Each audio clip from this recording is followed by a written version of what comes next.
Hello guys, this is me. आणि आज ह्यांच्यामुळे सकाळ सकाळी वडापाव खायला लागला. वडापाव खाऊन चहा पिण्याची झालेली तीव्र इच्छा मिटवण्यासाठी कृतिकाने तिला आणि मला चहा आणला. After doing lots of timepass आम्हाला आठवले की आज लेक्चर पण अटेंड करायचं आहे. सो आम्ही कॉलेजमध्ये आलो. सिद्धीचं ऑफिसमध्ये काम होतं ते केलं. लेक्चर अटेंड करायचं म्हणून 3 फ्लोअर सोडून वर आलो आणि 1 तास लेक्चर अटेंड करून 10 मिनिटं ब्रेक घेतला.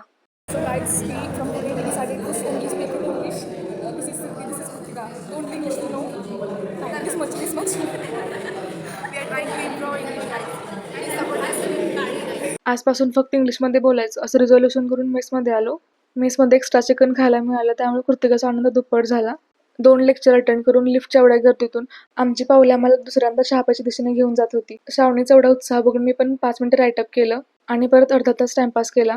कॉलेजमधून रूमवर आल्यावर 2 दिवस दोरीवर सुकत टाकलेली कपडे घडी करून ठेवली. थोडा वेळ लॅपटॉप उघडून प्रॅक्टिकल वर्क कंप्लीट करायचा प्रयत्न केला, पण माझ्या मेंदूने और मुझसे नहीं होगा हा सिग्नल दिला.